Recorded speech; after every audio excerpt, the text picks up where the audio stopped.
นตกเมืองล่านะเขาตองเดี๋ยวนี้นะอย่าลืมกดไลค์กดติดตามเขาเด้อทั้งสอง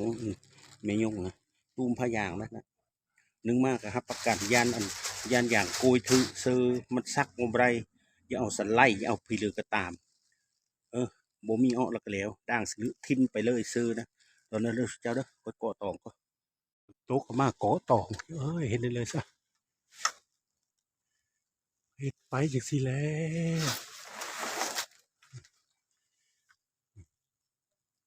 งามเยอะตองงามนี่นะคันย่ำแรงเสียวกูอีพอกู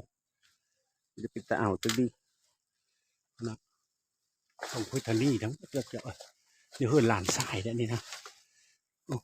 มันไม่เท่าไม่หยาเขานะไม่หยาเขานะน้องอีพอน้องพอค่อยนั่นพันโทปูมาลกเป็นใกล้สิกินบำนาญนะนี่เห็นในคลิปก็อย่าลืมอย่าพลาดนะชิเจ้าเด้อ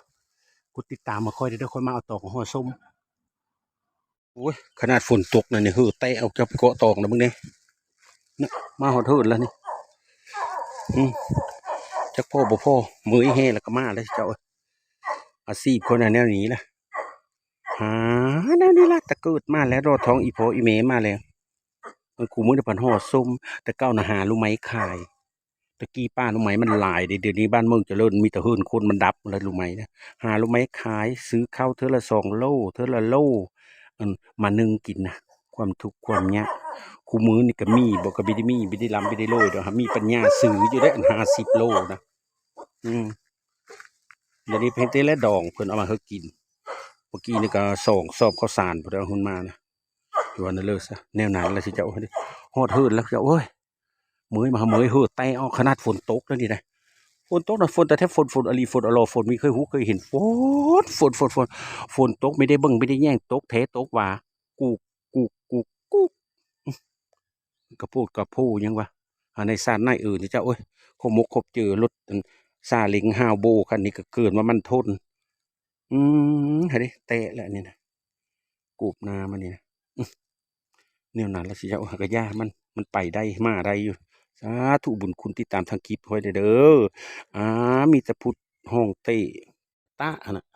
สั้นเหมือนสกอนมันเป๊ะได้ฝนตกเยอะนะก็สั้นเว้นสั้นเว้นสั้นเว้นอีเว้นลงน้ำมันสะดิดเพราะมันฝนตกจ้าฝนแท้ๆคือนี่นะสั้นเว้นมาดิถ้ามันแห้งพอแล้วก็จังไม่แห้งต้องคุยตานีเด้อนี่เด้อนี่ผู้ติดอยู่ห้องนะกับเพื่อนนี่ห้องแถวก็เฮ็ดคนนอนนะมันบ่ได้เอาอะไรเดี๋ยวนี้บ่ฮับคนอีกบ่มีคนนอน5-6 ห้องอันนี้ก็ฮับไซเอาไปตาเบิกโกโก้ยเดนเนอร์คนละซอนเองคนละเนาะสู้นี่จบไปนี่ได้ตองแล้วมีแห้งละฝนกระตกฟ้ากระลงในสตูเดอร์ผู้ค้าลงตลาดไปขายส้มในตกได้ฮ้อนกระโบด้าแต่กูมือนี่นะยาเลยว่าห้าจะฝนตกนกเก็บลงตลาดติดแต่พวกเขาวันนี้จะฮ้อนเขาก็ยังมีด้าค่อยเหมยน้ำฝนตกไปเนี้ยมาเนี้ยเท่านั้นละจบ